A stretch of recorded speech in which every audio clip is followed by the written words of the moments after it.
Hello, good evening, Radhe Radhe सभी को। उम्मीद करती हूँ सब अच्छे होंगे। चलिए आज हिंदी की क्लास शुरू करते हैं। तो हिंदी में हमारे हैं हिंदी शब्द रूप यानी कि विकारी शब्द। ठीक है, आवाज़ आ रही होगी तो यहाँ से स्टार्ट करते हैं पहले शुरू से। हिंदी हमारी मातृभाषा जिसका प्रयोग हम सदैव वार्तालाप और लेखन के समय करते हैं। संज्ञा, सर्वनाम, विशेषण, क्रिया, क्रिया विशेषण और कारक, कारक को प्रसर्ग भी कहते हैं। चिन्हों का हिंदी की वाग्यत रचना में प्रयोग किया जाता है। उनकी गहराई से अध्ययन न होने पर भाषा के मानक रूप में अनेक प्रकार की भ्रांतियाँ और अशुद्धियाँ होती हैं। शुद्ध भाषा के लिए आवश्यक है व्याकरण का ज्ञान होना। अक्षरों के मेल से शब्द निर्मित होते हैं और शब्दों के योग से वाक्यों की रचना होती है। इसलिए वाक्यों के गठन में सावधानी रखना आवश्यक है। शब्दों के दो रूप होते हैं। ठीक है, तो नंबर 1 हमारा विकारी हो जाता है, नंबर 2 अविकारी। ठीक है, जिन शब्दों का लिंग, वचन, कारक आदि के कारण रूप परिवर्तन होता है उन्हें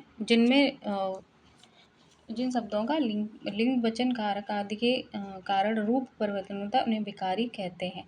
जिसका रूप परिवर्तन होता है उन्हें हम क्या कहते हैं? विकारी शब्द कहते हैं। ठीक है, विकारी शब्द कहते हैं। और जिन शब्दों में लिंग वचन तथा कारक के प्रयोग में कोई परिवर्तन नहीं होता, बदलाव नहीं होता, उन्हें हम अविकारी कहते हैं। जैसे संज्ञा, लड़का, लड़की, लड़के, लड़कियां आदि। ठीक है, सर्वनाम, उसका, उसकी, उसके, उनकी आदि। क्रिया, पढ़ता, पढ़ती, पढ़ते तथा पढ़ती आदि। विशेषण, अच्छा, अच्छी, अच्छे, अच्छा आदि। इस प्रकार स्पष्ट है कि विकारी शब्द संज्ञा, सर्वनाम, विशेषण तथा क्रिया है क्योंकि उनके रूपों में परिवर्तन होता है।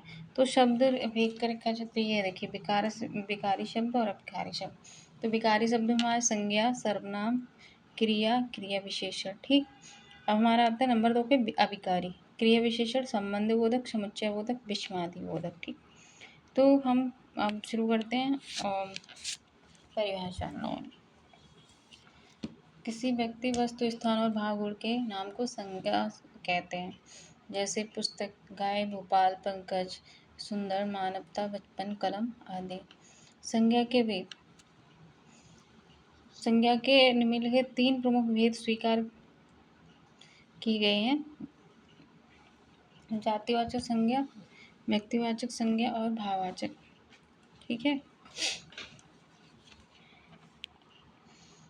2 और माने जाते हैं, द्रव्यवाचक और एक है सॉरी कौन सी हिंदी। तो अब हम जातिवाचक संज्ञा, उनको ज़्यादा पूछा भी नहीं जाता, बहुत कम पूछा है। अरे समूहवाचक, सॉरी याद आया, समूहवाचक और द्रव्यवाचक 2 संज्ञाएं वो भी हैं। जैसे समूह में जैसे कच्चा है, सेना है, वो समूह में आ जाएगी। और द्रव्यवाचक जैसे सोना है, पेट्रोल। ठीक है, इतना बता दें। जातिवाचक संज्ञा, जिन संज्ञा शब्दों से किसी वस्तु या व्यक्ति की जाति का बोध उन्हें जातिवाचक संज्ञा कहते हैं। जैसे गाय, मनुष्य, मैना, घर, बंदर, पशु, पक्षी, नदी, भूकंप, पहाड़ी, कुर्सी, सभा। ठीक है, तो गाय मतलब जातिवाचक इसलिए, गाय गाय कोई भी हो सकती है, मनुष्य भी कोई हो सकता है, मैना मैना कोई भी हो सकती है, घर कोई भी घर हो सकता है। तो ऐसे ही सारा।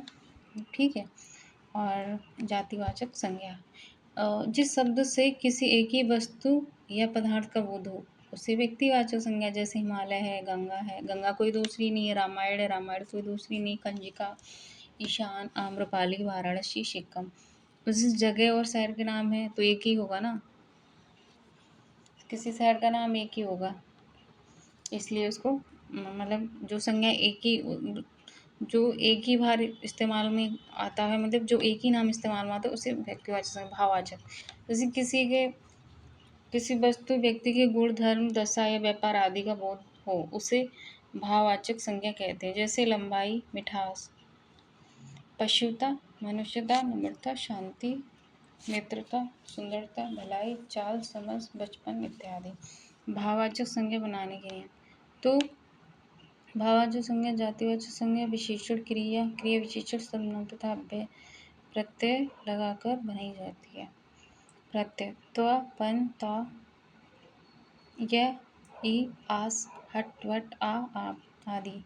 जातिवाचक संज्ञा से जैसे गांधी गांधीपन, मित्र मित्रता, लड़का लड़कपन, मनुष्य मनुष्यत्व, बूढ़ा बुढ़ापा। ये देखिए टैड में भी पूछा गया है, मतलब सब में ही पूछे जाते हैं। सर्वनाम से निज, निज से निजत्व बन गया, मम से ममत्व बन गया, अपना अपनापन हो गया। विशेषण से मीठा से मिठास, गर्म से गर्मी, सर्दी सर्द से सर्दी, चतुर से चतुराई, नरम नरमी, सुंदर सुंदरता, दुर्बल से दुर्बलता, क्रिया से जैसे लड़ना से लड़ाई हो जाएगा, मारना से मार, सजाना से सजावट, घबराना से घबराहट, बहना बहाव, दौड़ना दौड़ से, चढ़ना चढ़ाई, पूजना पूजा के। क्रिया विशेषण से तेज तेजी, दूर दूरी, निकट निकटता। परस्पर परस्पर, समीप सामीप, विशिष्ट वैशिष्ट, पूर्ण पूर्णता, निकट नैकट्य, सावासी और सावास। ठीक।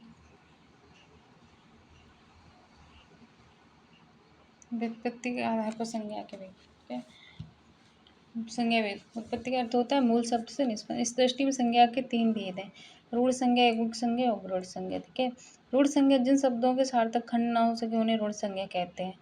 ठीक, जैसे आम है, राम है, राम, दल, नाक, आँख, इनके खंड नहीं कर सकते ना, तो ये रूढ़ में हो गए।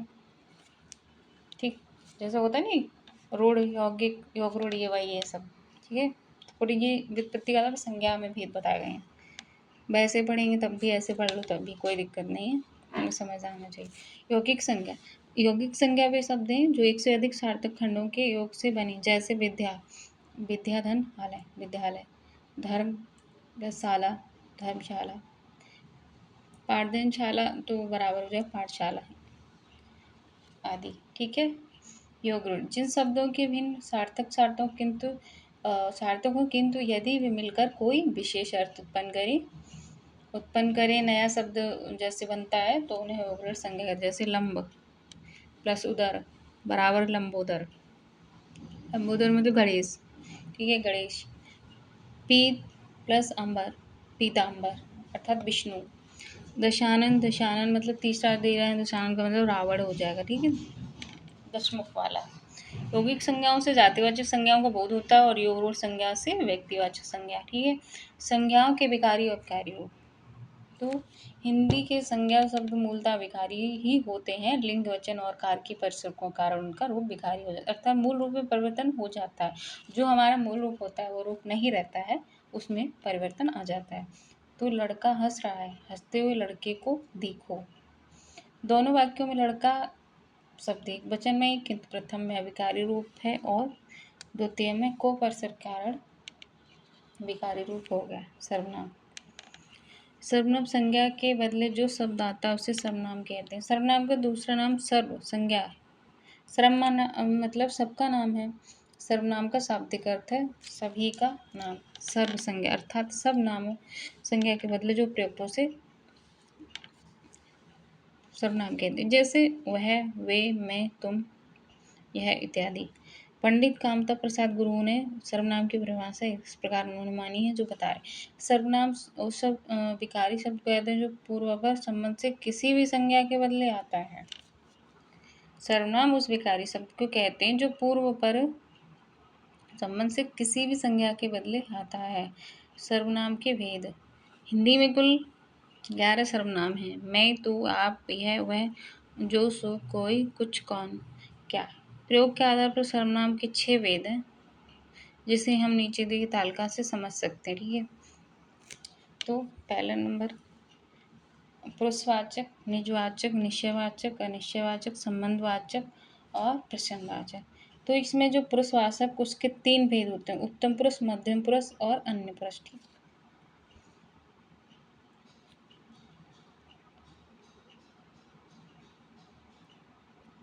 पुरुषवाचक सर्वनाम वे सर्वनाम जो पुरुष के बदले आते हैं, पुरुषवाचक सर्वनाम कहलाते हैं। यहाँ पुरुष शब्द से पुरुष और स्त्री दोनों का बोध होता है, जैसे मैं, तुम, हम आदि। पुरुषवाचक सर्वनाम भी 3 प्रकार के होते हैं, उत्तम पुरुष, मध्यम और अन्य पुरुष। उत्तम पुरुष में लेखक अथवा वक्ता आता है और मध्यम पुरुष में पाठक और श्रोता तथा अन्य पुरुष में लेखक और श्रोता को अन्य लोग आते हैं। तो उत्तम पुरुष में हो जाएगा मैं, हम। मध्यम में तू, तुम, आप। अन्य पुरुष वह, वे, वह, एक। ठीक है। अब हम निजवाचक सर्वनाम। निजवाचक सर्वनाम का रूप आप है। जहाँ आप कर्ता के रूप में आता है वाचक वह निजवाचक निज पुरुषवाचक होता है, किंतु जहाँ वह स्वयं कार्य नहीं करता किंतु अपने विषय में कुछ संकेत करता है वहाँ निजवाचक होता है। जैसे आप कहाँ जाएंगे तो पुरुषवाचक। यह कार्य उसने अपने आप किया है। मैं मतलब अपना काम खुद कर रही हूँ। जैसे मैं पढ़ा रही हूँ तो मैं खुद से पढ़ा रही हूँ। अभी मैं पढ़ूंगी तो मैं खुद से पढ़ूंगी ना, तो मेरा निजवाचक में आ जाएगा। आप भला तो जग भला, मतलब आप भले तो जग भला, ये भी निजवाचक है। ठीक है। अन्य उदाहरण स्वयं। निश्चयवाचक सर्वनाम। जिस शब्द से निश्चित का पता चलता हो या बोध होता है उसे निश्चयवाचक सर्वनाम कहते हैं। इन सर्वनामों से किसी संज्ञा की निकटता या दूरी का बोध होता है। जैसे वह हमारी कलम है। यह समीप बोधक सर्वनाम है। मैंने केला नहीं खाया क्योंकि वह सड़ा था। यह दूरी बोधक सर्वनाम है। मैंने केला नहीं खाया क्योंकि वह मतलब दूर का दर्शाया इसलिए। अनिश्चयवाचक सर्वनाम। जिस सर्वनाम शब्द से किसी निश्चित वस्तु का बोध न हो उसे अनिश्चयवाचक सर्वनाम कहते हैं। जैसे कुछ कोई पता नहीं है। कुछ भी हो सकता, कोई भी हो सकता है। कामिंद्र ने आज कुछ भी नहीं खाया। कोई आया है मतलब जैसे घंटी बजती, हमको नहीं पता होता कि हमारे गेट पे कौन आया है। जब हम देखते हैं तभी तो पता चलता है, तो अनिश्चयवाचक हो गया उसमें। संबंधवाचक सर्वनाम।